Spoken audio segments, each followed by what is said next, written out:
Memiliki niat baik untuk bisa membantu sesama tentu merupakan hal yang positif. Tapi mari kita sadari bahwa untuk bisa benar-benar membantu sesama ini, niat baik saja tidak cukup. Kita juga perlu pemahaman yang tepat dan cara yang tepat. Seperti apa lebih jelasnya? Simak uraiannya di live restoration serial video kali ini.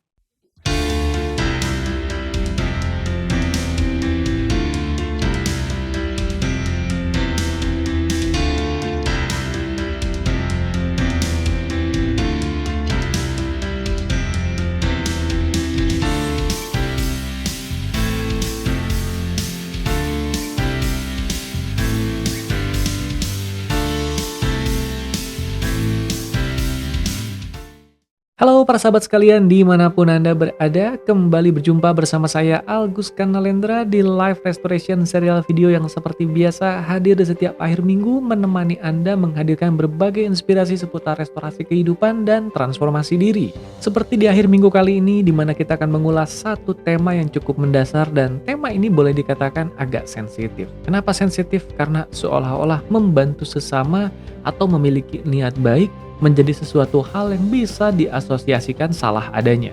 Padahal bukan begitu maksudnya. Hanya saja judulnya yang mungkin terkesan agak provokatif. Nah, tidak ada salahnya kalau kita mulai saja masuk ke tema bahasan kita di episode kali ini.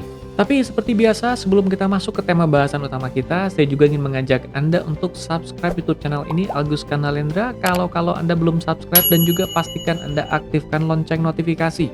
Sehingga nantinya setiap kali saya mengunggah berbagai konten terbaru di YouTube channel ini atau ketika saya mengadakan live streaming yang secara rutin saya adakan setiap Senin malam di YouTube channel ini pukul 8 di sebuah acara yang berjudul The Night Show Streaming and Podcast, Anda bisa termasuk dari mereka yang ikut mendapatkan notifikasinya.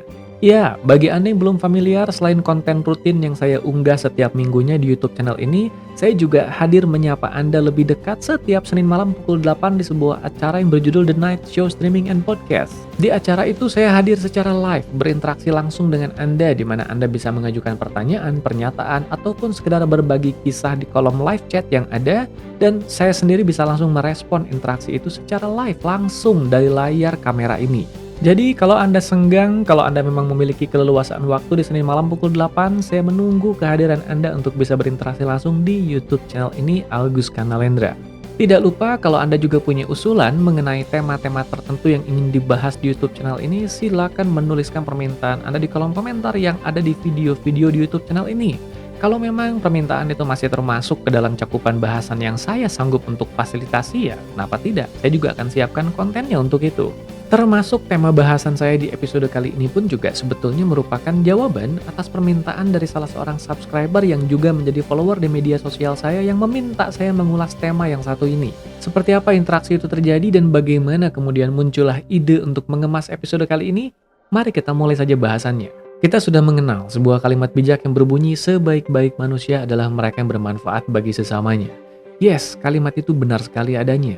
Dan kalimat itu juga yang dijadikan sebuah landasan bagi banyak orang untuk kemudian berupaya sebaik mungkin menebar manfaat bagi sesama termasuk membantu sesama di sekitarnya sebanyak-banyaknya, sebaik-baiknya. Tapi disinilah justru kita menemukan satu fenomena yang menarik bahwa ternyata niat baik saja tidak cukup. Niat baik untuk bisa membantu sesama, untuk bisa menebar manfaat, untuk bisa menjadi manfaat bagi sebanyak mungkin orang tidak cukup. Kita tetap perlu pemahaman dan cara yang tepat. Salah seorang subscriber yang juga menjadi follower di media sosial saya mengungkapkan unek-uneknya melalui jalur pribadi. Ia mengisahkan bahwa ia ingin menjadi sosok yang bisa menebar atau berbagi manfaat bagi sebanyak mungkin orang yang menjadikan ia senang sekali membantu teman-temannya. Sejauh itu tidak ada yang salah, bukan? Jelas tidak ada yang salah dengan itu. Ia membantu sesama dan ia menjadi manfaat bagi mereka. Yang tidak disangka-sangkanya adalah seiring ia sering membantu teman-temannya, beberapa di antara mereka mulai bergantung pada bantuannya, mulai sedikit-sedikit meminta bantuan, dan bahkan juga ada beberapa di antara mereka yang jadinya modus inginnya memanfaatkan kebaikan si orang ini agar mereka selalu bisa mendapatkan bantuan dari si orang ini. Kalau sudah seperti itu, apakah niat baik itu ternyata menjadi berakhir baik? Ternyata tidak juga, bukan? Ada beberapa niat baik yang ternyata malah jadi tidak berakhir baik, atau malah ada beberapa niat baik yang disalahartikan atau malah dimanfaatkan. Hal ini yang hendaknya mengajak kita untuk merenungkan, benarkah niat baik saja cukup?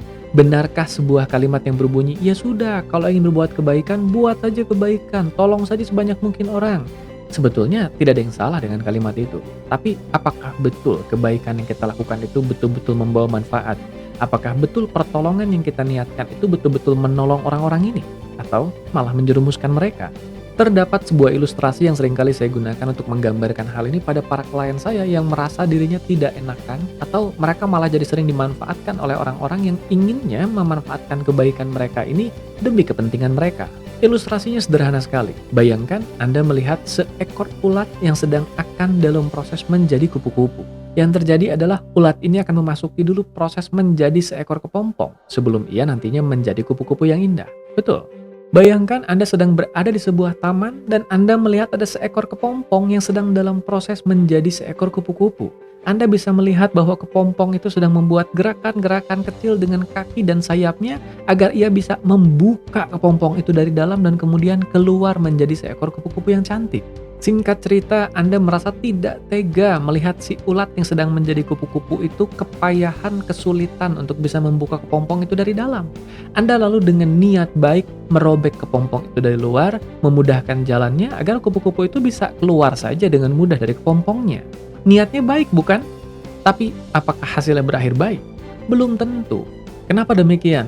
Hal ini karena si kepayahan dan perjuangan yang dilalui si kupu-kupu itu adalah kepayahan dan perjuangan yang memang diperlukan. Ia memerlukan kesulitan di awal untuk bisa merobek kepompong itu dari dalam agar ia bisa melatih dan membentuk kekuatan ototnya. Sehingga ketika ia benar-benar menjadi kupu-kupu yang indah di luar kepompong itu, ia punya kekuatan yang cukup untuk mengepakkan sayapnya dan ia bisa terbang bebas. Tanpa kepayahan dan perjuangan itu, ternyata otot dari kaki dan sayapnya menjadi tidak terlatih. Sehingga meskipun ia keluar dengan mudah, ia justru tidak bisa melalui kesulitan di luar sana karena memang ototnya tidak terlatih untuk menghadapi berbagai kesulitan itu. Meski niatnya baik, ternyata kebaikan dari niat ini tidak menjadikan ia kupu-kupu yang baik. Ia malah ternyata berakhir sebagai kupu-kupu yang lemah dan mati tidak berdaya. Apa yang bisa kita pelajari dari ilustrasi itu? Bukankah niatnya baik? Iya, tapi ternyata niat baik saja tidak cukup. Kita tetap memerlukan pemahaman dan cara yang tepat untuk bisa melaksanakan niat baik itu. Hal ini bukan berarti menjadikan kita untuk menghilangkan niat baik itu atau memutuskan menjadi pribadi yang egois tanpa harus membantu sesama. Bukan begitu. Niat baik itu tetap harus ada, tetap harus dijaga. Pemahaman dan caranya yang kita pelajari. Hal ini juga secara tidak langsung mengajak kita untuk merenungkan kembali si niat baik yang kita miliki itu. Ketika kita ngotot mengatakan, tidak perlu dipersoalkan. Kalau memang ingin melakukan kebaikan, sudah lakukan saja. Iya, betul. Caranya tepat atau tidak? Kalau caranya tidak tepat dan hanya mengandalkan niat baik itu, jangan-jangan bukan niat baik yang kita miliki dalam diri kita, melainkan ego untuk merasa baik. Atau ego untuk dilihat dan dicap baik oleh sesama. Amit-amit bukan? Sama dengan ilustrasi kupu-kupu yang tadi kita tolong, dan kemudian ternyata ia malah berakhir sebagai kupu-kupu yang lemah, tidak berdaya, dan kemudian mati. Dan kita kemudian berkata, tapi kan niat saya baik, saya hanya ingin menolong kupu-kupu itu, niat saya baik kok. Sekali lagi, iya niatnya baik, tapi hasil akhirnya yang tidak baik karena pemahaman dan caranya yang tidak tepat. Maka, betulkah hal yang satu itu tadi merupakan sebuah niat baik?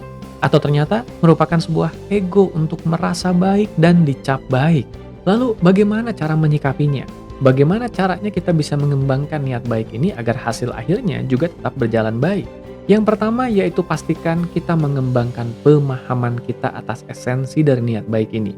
Bahwa niat baik ini bukanlah sesuatu yang hendaknya kita tuju untuk membuat kita merasa baik atau memuaskan ego kita untuk merasa baik. Apalagi kalau sampai-sampai ingin dilihat atau dicap baik. Yang kedua, pahami situasinya. Pahami situasi ini bukan berarti menjadikan kita pribadi yang picik dan pilih-pilih dalam menolong, tidak, bukan seperti itu. Melainkan mengajak kita untuk bisa memahami dan menyelami situasinya dengan lebih baik. Tidak ada yang salah dengan memahami situasi, bukan? Hal itu tidak menjadikan kita menghentikan niat baik itu. Kita hanya ingin memastikan bahwa cara kita nantinya untuk melaksanakan niat baik itu menjadi tepat. Setelah kita mendapatkan pemahaman atas situasi ini secara lebih baik, barulah kita fokus pada cara. Membicarakan cara yang tepat hendaknya bukan cara yang hanya menolong orang ini satu kali, tapi cara yang bisa membantu membangun ketahanan dan membangun kemandirian orang ini dari dalam nantinya. Ilustrasi singkat yang bisa kita gunakan untuk memahami hal yang satu ini adalah ketika kita memberi seseorang ikan, maka kita memberinya makan 1 hari. Tapi ketika kita mengajarinya memancing atau cara mendapatkan ikan, maka kita membantunya untuk memenuhi kebutuhan makannya sendiri selama bertahun-tahun ke depan. Tapi dalam kenyataannya ya fleksibel juga lah. Ada kalanya ketika seseorang ingin diajari memancing, ya memang dalam kondisi yang saat itu sudah betul-betul kelelahan, kelaparan, dan tidak bisa memancing. Bergerak saja sulit sekali.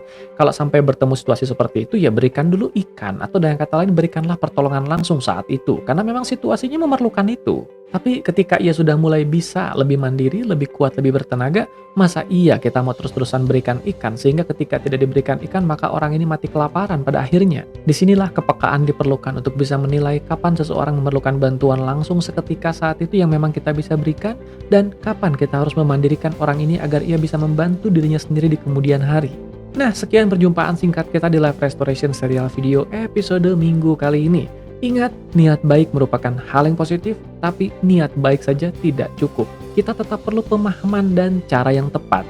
Sampai jumpa di episode berikutnya minggu depan. Like video ini kalau Anda merasa mendapatkan manfaat dari video ini sehingga Anda bisa menemukannya dengan lebih mudah nanti di daftar video yang Anda sukai, termasuk juga membantu YouTube untuk menyebarkan video ini pada lebih banyak orang di luar sana yang mungkin saja memerlukan manfaat yang sama.